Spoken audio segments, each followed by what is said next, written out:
my name's Naomi Wood. We're at the Dukes of Commedia New Cinema in Brighton, and in today's show we'll be uncovering the secrets of super slow motion filming.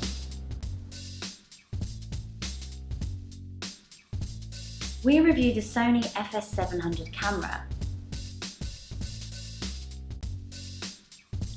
Tug teaches us how to make our own slider. And finally, we finish with our film of the month.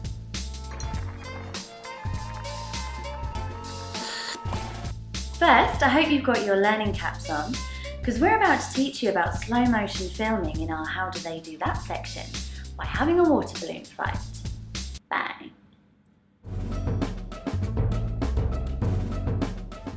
Slow motion filming is achieved by increasing the amount of frames the camera shoots per second. In the UK, 25 frames per second is the standard, so everything is conformed to that before being broadcast. If you shoot something at 200 frames per second, then it will be 8 times slower, and 800 frames per second will be 32 times slower. Before digital cameras, this was achieved by adding a fast motor to the camera so the film feeds through at the faster rate. Now the camera's sensor records to the DRAM like on a computer to achieve the same effect. When shooting slow-mo, the shutter speed or angle must match the frames per second to achieve the look people are used to.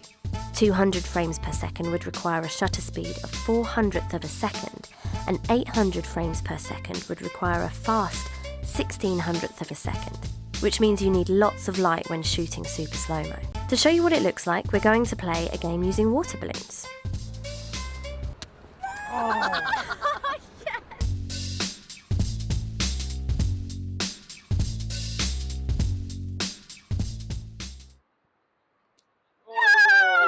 Psyched you out. No!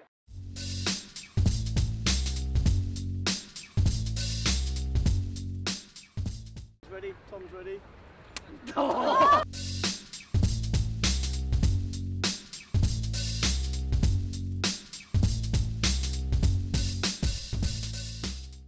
Things at people.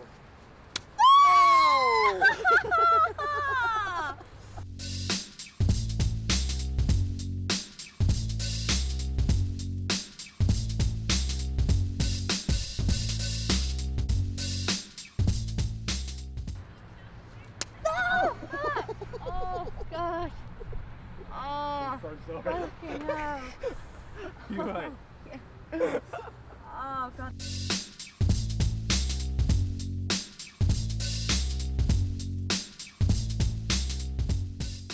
Action.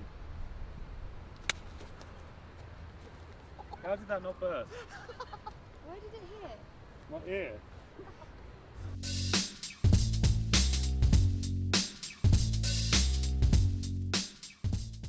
No, mission, last throw. Is he going to succeed?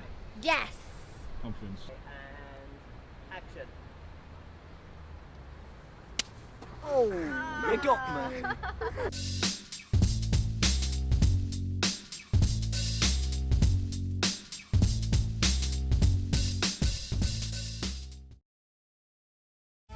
Thankfully, my black eye's now healed, no thanks to Tom.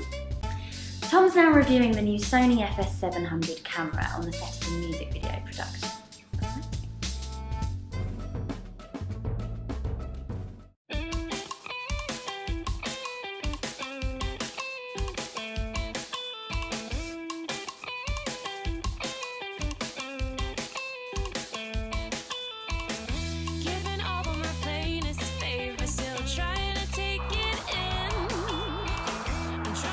The FS700 takes SD cards, which is pretty handy, and it does megabits per second of 28, which in camera, which is pretty good because you can fit a lot of footage on a 32 card.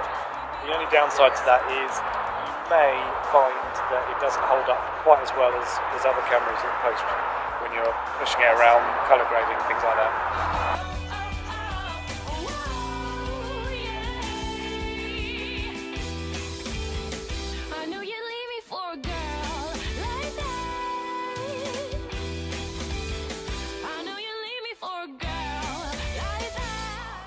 Okay, it's slow motion. At full resolution, it can do 200 frames per second. One thing that we found out the hard way with this camera is when you press record, it actually says buffering, and when you press record again, it says recording. When actually it's the other way around. When you press record, it's recording. When you press it again, it's buffering. So that's quite confusing. But it's a really good slow motion feature. It can do up to 800 frames per second, but you would get a drop in resolution. It can do 400 frames per second on 720p, which is probably the sweet spot if you want really slow motion. But yeah, it's a great feature on the camera.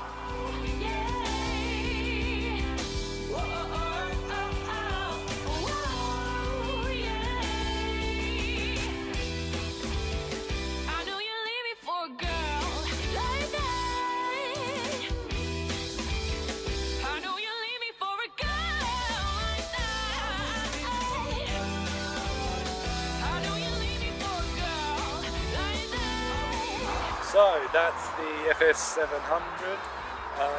It's a brilliant camera for slow motion. In fact, to get a camera that's as good as this, slow motion, you have to pay about 10 times the amount. If you're not into slow motion, then it's hard to justify the best part of £10,000. But if you are, then it's fantastic, and you can see just how fantastic it is in the music video that we shot today, which is coming up next. Giving all of my plainest favor, still trying to take it in. I'm trying to find any inch of a reason when your surface is I used to skim. If you're lost and don't wanna be found, well, I'll do my best to pretend that you wanted me once, but in changing your mind, you left me behind as a friend. Whoa, whoa, yeah.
Better start saving now.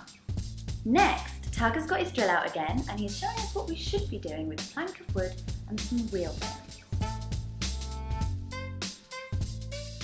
Hello and welcome to the DIY segment of Indiecan. My name's Tug Phipps, and in this segment I'm going to be showing you how to build various bits of kit that are going to give you great looking shots for very, very little cost. This is a camera slider. Now these differ slightly from your longer track and dolly modules in that these are designed for tabletop shots, pack shots, product shots, or just getting that little bit of motion in your camera that you might need.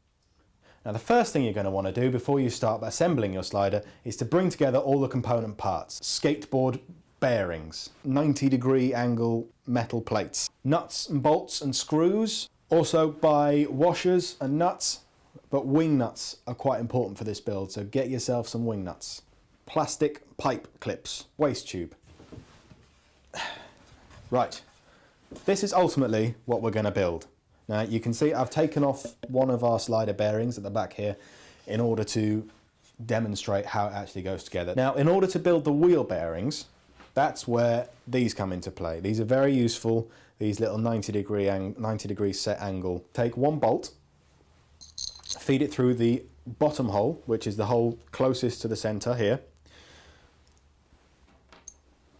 Add a nut to your bolt.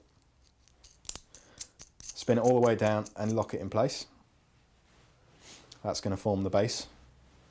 Stick a couple of washers on, because, you know, everyone loves washers. Add your bearing to your tube. Now this is why the wing nuts are quite important, because as you can see here, it's tapered in towards the center. And if you add that on and screw it down,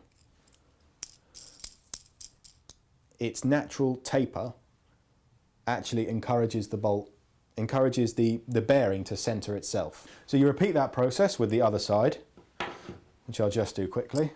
Bolt through, add a nut,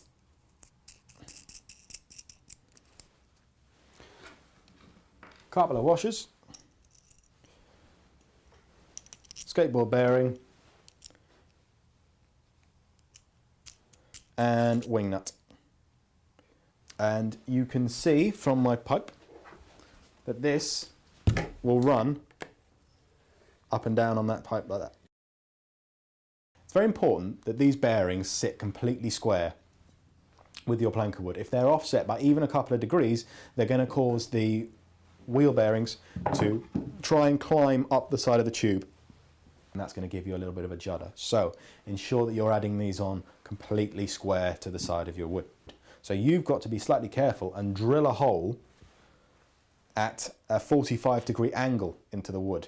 Now I found the best way of doing that was to use a hole punch. This one has one, for instance. It's just a pointy bit of metal, use whatever, to stab a hole into this piece of wood, and then use part of my set square to correctly line up my drill bit into there. Drill in at 45-degree angles into that hole. We take this, we mount it in the hole. I've got my baby driver here. Just makes my life a little bit easier. You can use a screwdriver.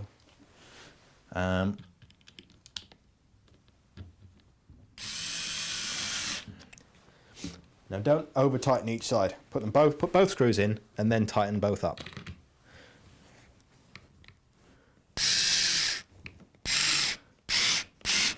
So again, repeat the process for the other three corners. As I said before, ensure that you are spacing these as evenly as you can. So that forms the basis of our slider base. Now for the rail assembly. What we're going to do today is we're going to build a rail assembly that is suitable for a table mounted slider. This is standard waste tubing. You can pick it up for quite cheaply. This was in a set length, 1.8 meters for £1.50, I believe. These are brackets for attaching your tube to the wall. Okay. Now what I've done is taken a long threaded bolt that fits through one of the holes, and if you add that to your bracket with a locking nut on the other side, add the other bracket into to the other side with a stopping bolt halfway along it, and then add a second bolt into the other side. You can begin to see where that's going. That is the beginnings of your bracket. Now ultimately we're going to blend both of them together, and we're going to have something that looks a bit like that. This is, we add this to the end of one of our lengths of tube, and provided I'm not rubbish at it, there we go, that can slide up and down as needed. Now if I take another length of tube, add it to the other side, that should hold our rail at equal distance. What I have found is that this is a far better system of setting the distance between these two tubes. Now, as you can see, you might not be able to see already, but this end, which is already calibrated, is sitting perfectly well between these two tubes. This end, however, when it gets down to that end, isn't sitting so flushly. There's a bit of play in that tube. That is rocking from side to side. That means that the width between those two pipe brackets is too much, so that just needs adjusting, and that is very simply done by loosening the stop nut just a little bit at a time, and then tightening the second nut at the back there, and that'll just move it in slightly. So that's the basic construction of our slider and track. You can see it slides back quite comfortably. There's very little friction in that. That's going to give you a nice, easy, smooth run. Now, in order to actually be able to attach a camera to this, you have a few different options. What I've chosen to do is to drill a hole through the very center of the board. And I've also drilled in, or bored in, a little countersink there. By cutting in a slightly sunk hole, that sits slightly flusher. Now that's also given me the option of adding our fixing bolt from the original tripod into place. Now, as you can see, that's pretty much my slider construction. Super smooth. Now we have something very special to share with you Indiecanners. A beautiful short film directed by Dan Charles using stop frame animation. The film is called The Grand Festine, and it's very special.